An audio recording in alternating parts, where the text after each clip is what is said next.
Коробкада шоколадты жеп коюп, анан мен ошо коробка менен бир чаптым дейт башкачы. И в этот момент я пришла этой коробкой. Это получается, ну, вот так вот по голове, да?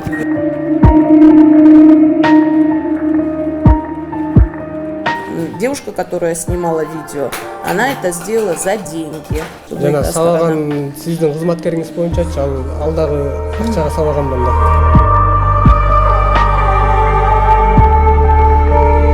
Анан аны коробка менен башка чапкан аз келген соң кыкынтып атпай, анан мен айттым. Жана көрүп калгандар ошо сиздин кармаганыңыздан эле дейсизби? Да, вот. Бишкек шаарындагы өзгөчө балдарды тарбиялоо боюнча реабилитациялык борбор Брайан ап аталышындагы иштеп келет. Буга чейин ал борбордо дагы бир нече ирет бир жолу видео тарап, ал видеодо кичинекей бала зомбулук көрүп аткан. Ошондой эле зомбулук көрүп жатып менин балам деп бүгүнкү күндө дагы Бишкек шаарынын тургуну бизге кайрылды. Ошол боюнча азыр сиздерге кеңирээк маалымат алып беребиз. Саламатсызбы? Саламатсыңарбы? Ушул окуя тууралуу жана балаңыз тууралуу айтып кетсеңиз. Менин балам 2 жашынан баштап, биз ар кандай 2 жашынан 6 жашынан баштап нормотипичный деп коет, нормальный балдар менен эле тарбияланды да, ага чейин сдвиг, ДПР деген диагноздорду коюп атты. Анын ортосунда биз психологдор менен, дефектологдор менен, логопеддер менен иштеп келдик да.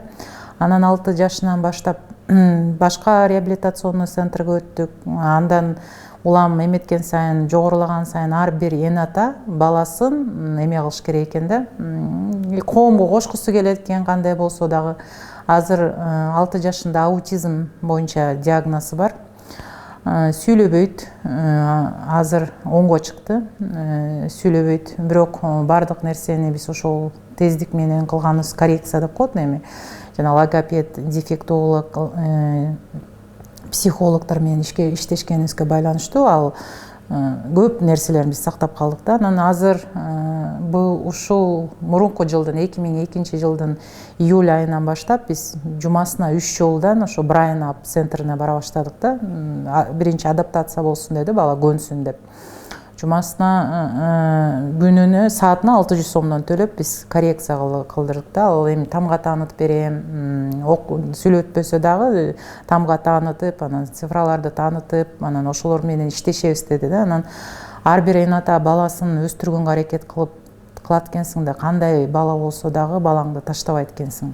Анан кийин биз ага макул болуп сентябрдан баштап биз ошо Брайан апка барып балабызды алып бара баштадык да. Айына 25 000 сом төлөйбүз. 25 000 сом төлөп балабызды коррекциядан өткөрүп аттык. Анан кийин өзүңөргө белгилүү болгондой эле баарыңарда суроолор жаралышы мүмкүн. Эмне үчүн биринчи жанагындай чоң резонанс болуп баланы сабап атканда балаңарды алып кеткен жоксуңар деп. Биз дагы алып кетели деген ой болду. Анткени коркосуң, баары балаң болгондон кийин кандай болот деп коркуу сезими пайда болду. Алып кетелик десек, бирок аутизм боюнча иштеген Кыргызстанда мен ушул маселени аябай көтөргүм келет да. Мындай, мисалы үчүн ДЦП, даундарды ала беришет экен. Жана специализированный атайын мекемелерде де, өкмөттүкүндө дагы, ушундай реабилитациондук центрлерде да алардын эмеси жүрүм турумдары аутистический спекрлерге караганда кичине эме да, оңоюраак ДЦПнын. Эми отургузуп, массаждарын кылып, анан эметип чуркап кетпейт. Аутисттер болсо булар деген кыйкырат, чуркайт, ушундай эмелер бар да, поведение нормадан эметкен өздөрүнүн поведениясы. Анан муну менен иштешиш өтө кыйын болгондуктан көп реабилитациондук центрлер дневной деп коет, эртең менен кечке чейин албайт. Күндүмдүк эмегечи. Анан кийин мындай центрлер өтө аз. Анан кийин бизде тандоо мүмкүнчүлүгү жок. Эгерде бул центрден алып кетсек, тиги центрге алып кете беребиз дебейбиз да. Центрлер болгону менен 1 саат, 2 саат, 1 саат, 2 саатка бала барып, кайра келип күндө эметет, алуу бара, бирок андан жакшы бала эме албайт да, коррекция албайт да. Анын үстүнө кээ бирлер айтат да, эми мисалы алганда менден көп, менин айлык акыман дагы көп биз эмени сараптайбыз да, айына контрагыначы. Мен деле ошол айлыкты бербей эле кой, мен баламды үйгө эле алып отуруп алайын десем, бала дагы жиндүү болот. эме болбойчу, эчтеке болбой, өспөйт, үйдө отурат кечке чейин. Мен аны карап, мен дагы аны менен. Ошондуктан баланын өсүшү, баланын алдыга кетиши үчүн биз ушундай центрге беребиз. Анан кийин жок. Анан тем более январь айында болду. Ал маалда бизде да тандоо мүмкүнчүлүгүбүз жок да. Сразу башка могу центр бар эле, ошого алып барып киргизе салалы дегендей. Анан кийин бул биринчиси болду. Анан экинчиси тиги башка жанагындай тарбиялоочулары кылды. Тиги директор кылган жок. Эми директорда эмне күнөө? Директор айтты, мен кылган, чапкан, урган балдарды мен Исаева өзү айтты да, Исаева Эльмира Аскаровна, мен аларды деген жазаладым, жумуштан алып салдым, тиги милицияларда иштеп баштап атат деди. Анан кийин эми атасы баласынын күнөөсүнө жооп бербейт да, бир чоң кишиге бир киши жооп бербейт деген ойдо, эми мейли эми бала кала берсин дедик. Анан кийин эле бир күнү балам да колунун ичимде көк болуп келди да. Анан кийин мен жолдошум сурады эме деп, эмнеге колум башы көгөрүп атат, акырын жана ЛФК, АЛФК физкультурный занятиялар бар да булардан, ошондон болуп атат. Биз деле жаман ойлогон жокпуз. Акырын кармагыла баланы деп ушинтип биз эме бердик да. Буга чейин деле болгон экен. Предупреждение берди колунун ичинде. Бирок аны ким кылганын биз билген жокпуз. Анан кийин десек, бизге жооп беришти эме деп, эми балдар бири-бирин жана айтып атпаймынбы, аутист балдар бири-бирине эметип, чымчып, алар эми ушундай өзгөчө бала болгондуктан, эме мүмкүнчүлүгү чектелген өзгөчө балдар болгондон бири-бирин эметпейт, контролдой, бири-бирин чымчып ийишет, тиштеп ийишет дегендей. Анан биз ага деле ии болуптур эми балдар экен деп унчукпай калдык да. Анан кийин эле 9 мартта ошол жылда эле барсам эле, мен эртең менен биз 8-те жеткиребиз, кечинде 5-те алабыз. Эртең менен 8-ден 5-ке чейин балам ошол центрде болот. Анан кийин 5-те барып эле баламды алайын десем эле, Исаева Эльмира Аскаровна өзү прям балам менен маңдай тескеге отуруп заниматься этип атыптыр. Анан балам мени караганда эле чекеси томпоюп эле, бул эмеси чекесинде момундай сыйрылып калыптыр да.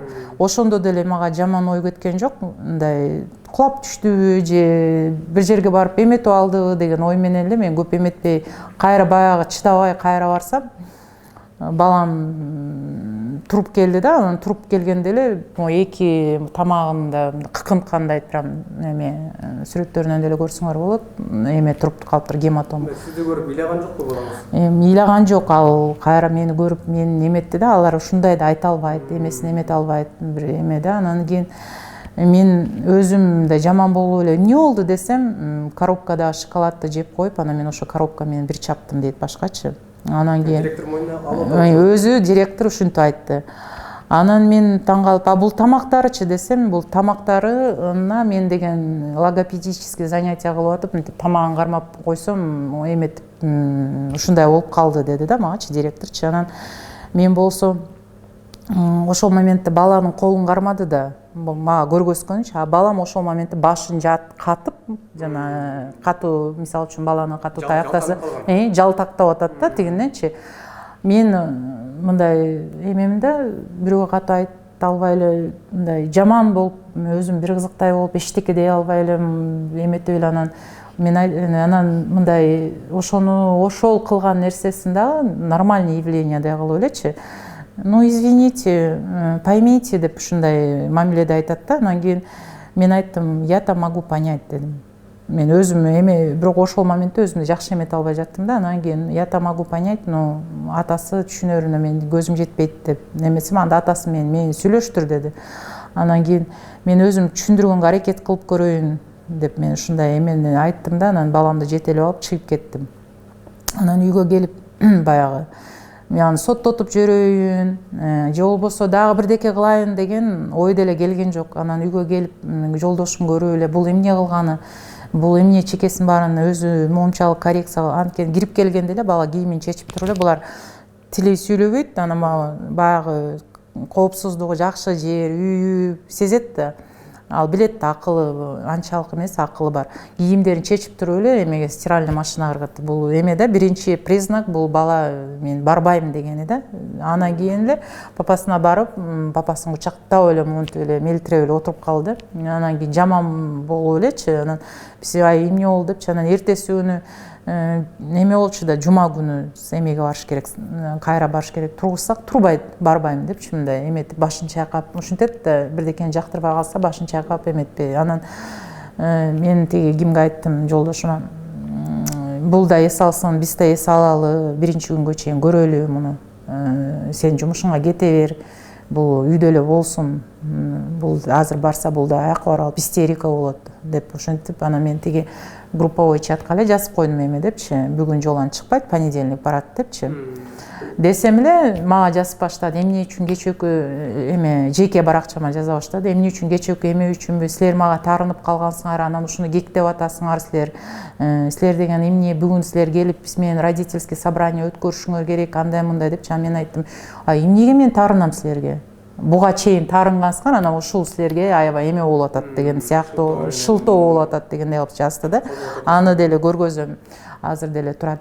Мен айттым, эмнеге мен таарынам, эмне үчүн мен таарынышым керек деп, анын ортосунда жолдошума чалып айттым, кой бул жака барганга бизге болбойт, уже бул баламды деген психически талкалайт, же болбосо эметет, токтотолу деп. Анан кийин биз мурда барып жүргөн реабилитациялык борборлордун директорлоруна чала баштадым менчи, бизге деген таап бергиле, дневной жолан барыш, балам барыш үчүн тияка деп чалып баштасам, жаңы ачылган бир эмени борборду таап беришти да. Аларга айттым, ачыгылычы, ушинтип баламды сабап коюп мен тез арада алып кетишим керек. Алар айтат, эмнеге алып кетип атасың жашынакай жерден эле депчи.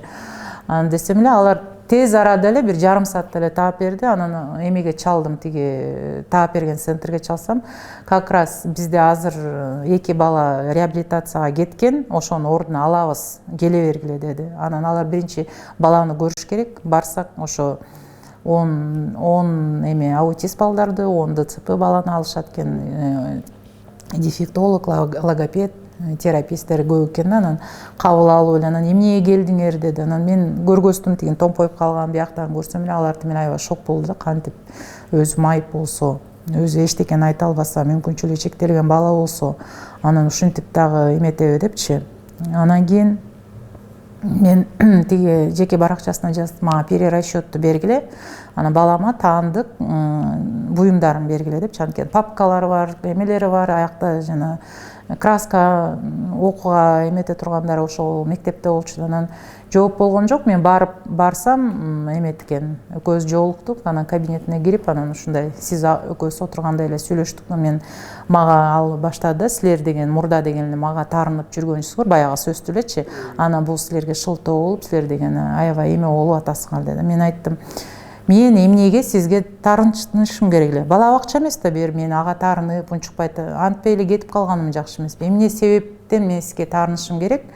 Анан кийин кектешим керек. Менин бир эмем, милдетим убагында акчасын төлөп берүү. Силер болсо менин баламды коррекция кылып берүү. Болду, башка берди, эч кандай бири-бирибизге таарынышып, карым-катнашыбыз жок болсо, эн ата менен эле эменин мамилеси, эч кандай мен таарынган да жокмун.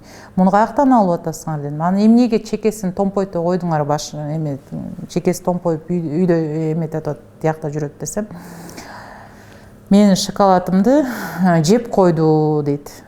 Тиякта шоколадтарымды жеди, 1 коробкасын жеди, 2 коробкасын жеди деди да. Анан кийин мен айттым, жеп койсо, буга чейин бул балдар эмеде, сүйүүнү жакшы эмети, аябай катуу эметсе, тиги бир попугай бар, булардын попугайларына мынтип койсо, мыжып койсо, алар бат эле өлүп калат турбайбы? Өлүп калгандан бизге айткан, ушинтип попугайды өлтүрүп алды балаңар депчи. Анан бир попугайдын ордуна 2 попугай алып барып бергенбиз. Шоколадты деле ошентип көргөзсө, мен ал шоколадты деле төлөп бермекмин балаң үчүн. Мен андан качпайм. Мен алар ошентип эмеси болсо, муну жеп салды десе, жөн эле аны чаппай эле, урбай эле, сокпой эле эметсе, мен төлөп аны канча сумма болсо дагы бермекмин. Сатып келип берет билем, же акчасын берет билем, иш кылса биз бермекпиз да, анан качмак эмеспиз. Анан бир шоколадты жеге, жарым сааттын ичинде бир шоколадты жеди дейт, анан дагы жарым сааттын ичинде дагы экинчисин алып жеп салды дейт да. Жок, андай мүмкүн эмес, анткени ал мен ар бир эн ата өзүнүн баласын билет. Ашып кетсе 5 шоколад же 4 шоколад жегендер, еще шоколадты ал ача албайт. Мындай өзү мынтип ача албайт да, бирөөгө алып келип берет, бирөө ачып бериш керек да. анан кийин жейт да, а так эметпейт да. Болуптур ошо жеп койгон күндө деле эми ал деген профессионал, ал деген ошол жумушка келген мүмкүнчүлүгү чектелген балдар менен иштешем деп. Ошо колтогон директор кичинекей бала менен шоколадымды жеп кой деген жүйө менен аны башка бир чабып атат да. Анан аны коробка менен башка чапкан аз келген соң кыкынтып атпай. Анан мен айттым, болуптур эми буягы неметтерсиң, анан эмне кыкынттыңар, эмнеге эмоцияңарды башкара албай калсаңар, башка терапияга жөнөтүп жүрбөйт белеңер, сенсометод тиякта кыздарга, башка тарбиячы кыздарга жөнөтүп жүрбөйт белеңер десең, жок, мен өзүмдүн территориямды защищать этишим керек болчу дейт. Ошол баладан өзүмдүн территориямды защищать этишим, мен ошондо деген ошол мен көз алдыма келип туруп алды окшойт дейт, ошол шоколадты жеп эметкен, анан ошого катуу моюнтуп кармап салдым окшойт дейт да. Кыкынтып салдым депчи. Аларында бардыгын мойнуна алган экен да. Ал баарын мойнуна алды. Балама зомбулук көрсөттү деп укук коргоо органдарына арыз жаздыңыздарбы? Жаздык. Биз ошо 9-ошентип эметкенден кийин ал аялдан мен эч кандай мындай кечиримди деле мындай мурда кийин укчумун, бирок башка энаталардан деле укчубуз да, сабап коет, чымчып коет, уруп коет дегенде, бирок мындай колуң менен кармап, көзүң менен кармап алгандан кийин ушак катары эле кабыл алчубуз да барыбызчы. Анан бирок мен баламда көк болсо, именно ал чымчыган же башка чымчыган биз билбей эле жүрө берчүбүз да. Мында өзү мойнуна алып, өзү кылганын эметип атпайбы. Анан кийин бизге энатага мындай да, каалайбызбы, каалабайсыңбы, Кудай берип койду мындай баланычы. Мен сени бак, бул баланы тарбияла, өстүр деп. Ал деген ал жумушта, если өзүнүн эмоциясын башкара албаса, өзү психолог болсо, ал деген аны эч ким кыйнап келип отургузган жок. Кааласа башка жумушка кете берсин. И ошол жумуштан ар бир баладан 25 миңден алып иштетип атышат. Мындайча айтканда 20 баланы алса уже 5,5 миллион акча. Киши ал акчаны табыш биз үчүн, мындай жүргөн киши үчүн, эната үчүн өтө кыйын. Аякта көпчүлүк энаталар ошо акыркы эмеси болсо да, наны болсо да жебей коймо, балам алып барып контрагын төлөп берейин деген энаталар да. Баарын эле эмеси ашып кетип эле ошондой центрге берип мактаныч эмес, эптеп ушул баланы коомго кошоюн, сүйлөп кетсин, бирдемке болуп кетсин, кийин бизби жок болсок өзүн өзү менен эметип кетсин деген үмүт менен эле баланы коррекциялап жүрүшпөйбү. Анан ошого мен аябай таң калдым да. Силерге кайрылып атканын себеби, менин балам физикалык дагы, азыр психически дагы жабыркады. Азыр болсо жок, мурдакы жок жүрүм турумдалар пайда болду. Бирдекелерди кылып, бирдемелерди жасап, биз эми аны дагы врач менен сүйлөштүк, ал эмеси боюнча дагы иштешибиз керек. Биякта центрде иштеш керек болуп атат да. Анан кийин уже ал аял, ал директор психолог Исаева Эльмира Аскаровнаны бул балдар менен иштебегенге болбойт деген эле мен эметип атам да, ошого айтып атам да, эмнеге иштеш керек, өзүнүн эмоциясын эмете албаса, башкара албаса. Дагы башка бала болсо кыкынтып өлтүрүп койсо эмне болот? Же дагы эмне кылып койсо, мындай өзүңдүн эмоцияңды башкара албасаң, андай майып балдар менен, мүмкүнчүлүгү чектелген балдар менен иштебеши керек деген ой менен мен силерге кайрылып атам да. Медиа, Сокол медиагачы, а так анан эмелерге да кайрылдык, укук коргоолорго. Эми алар өздөрүнүн чечимин чыгарат. Эльмира Аскаровна, саламатсызбы? Сиз ушул Brain Up балдар реабилитациялык борборун жетектеп жатырсыз. Анан ушул бизге бир жаран кайрылуу кылды. Сиз ушул кичинекей баланы өзүңүз ошол убакта текшерип, окутуп атып, карап атып, энесинин айтуусу боюнча мен шоколадымды жеп коюптур деп ошол баланы коробка менен башка чапты деди да. Ошол боюнча сүрөттөрүн да көргөздү, кичинекей баланын бул жери көгөрүп калганын, анан мойнунда колдун издери калгандарын көргөздү. Ошол боюнча сиздин пикириңиз кандай болду эле окуя?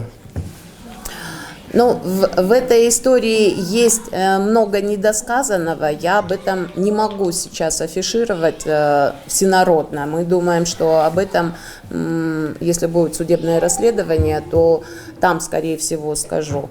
А сам случай элементарный. Ребенок к нам попал с неприемлемым социальным поведением. Опять же, я говорю, здесь вот родители, которые вместе с ним пришли, они видели, каким этот ребенок к нам попал.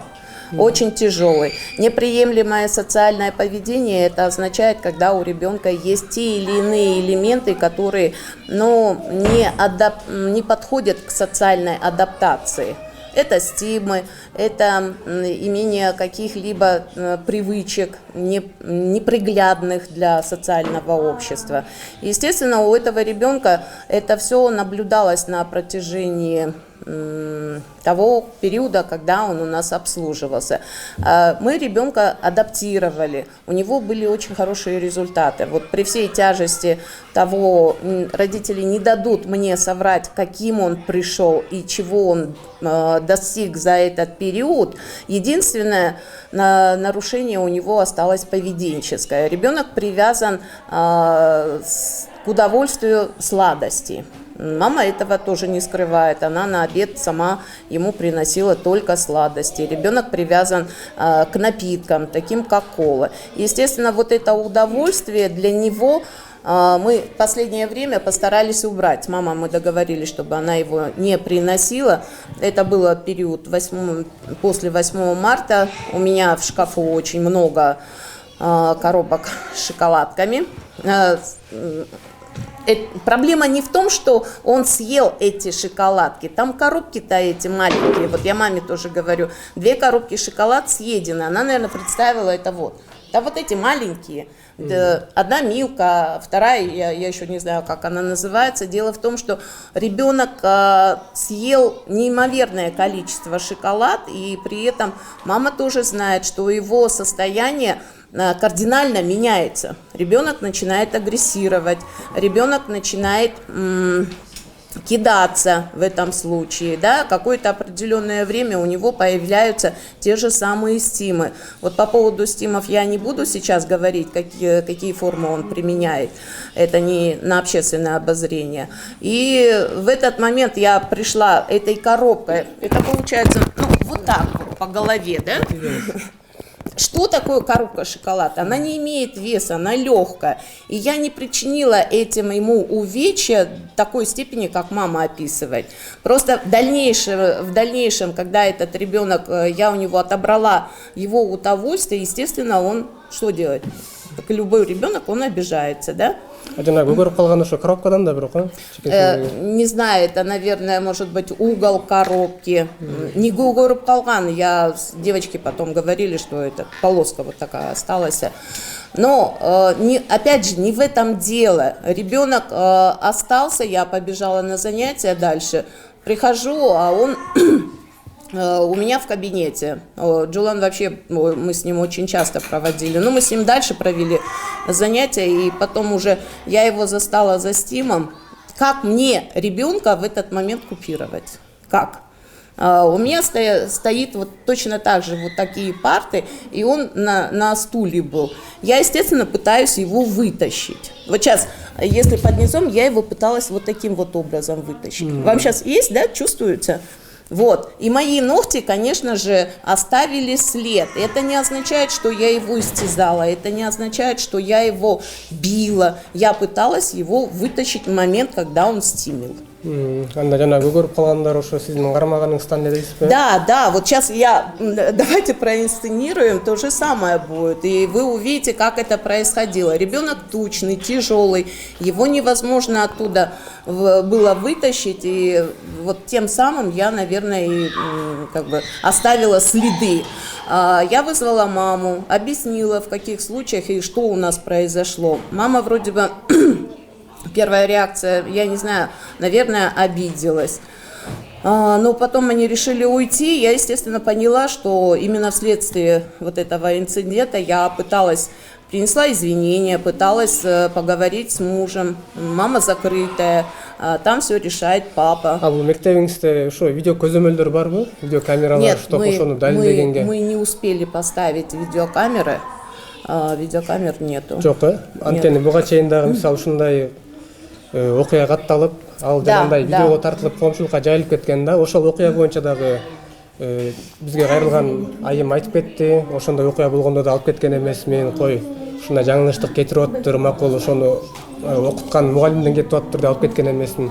Бул жолу барсам ошол директор өзү ушундай зордук көрүп атат балага деди да. Анан ошондон кийин дагы сиздер мындай видеокамера койгон жоксуздарбы ушул мектепке?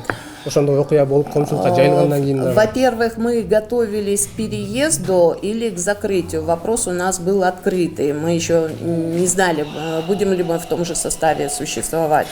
Но так как ждали определения следственных мероприятий, вопрос был так шатко, потому что это арендуемое здание. Куда вот с этими детьми? Во-первых, чтобы куда-то переезжать или закрываться, нужно приходить к одному определенному консенсусу. И я родителям объяснила, почему я не могу сейчас камеры поставить. Причина элементарно банальная, финансовых средств не хватило, потому что у нас даже проводили перерасчет, сумма оказалась очень неприемлемой для меня. Мне нужно было аренду выплачивать, мне нужны расходную часть нести. Только поэтому. А так не проблема видео поставить. Тем более у нас есть свой телеграм-канал, где работу и передвижение ребенка мы каждые 5-10 секунд скидываем работу. Азыр окуя боюнча эми бизге арызданган тарап арыз жазып, эми тергөө иштери жүрүп атат. Аны эми сот чечет да, соттошуп ошол жерден негизи баарын чечишет. Анан буга чейинки окуя боюнча видео тарап кеткен. Ошол убакта жана мугалим окуучуну чаап аткан таяк менен окуя боюнча сиз кандай жоопкерчилик алдыңыз мындай өзүңүзгө? Жетекчи катары. Как руководитель я, конечно же, посчитала нужным провести коррекционную работу не только с сотрудниками, но и с родителями. Мы на эту тему очень много общались, потому что, много, вот смотрите, форс-мажор, да, просто на месте. У этих детей не только девиантное поведение, он получается везде и всюду.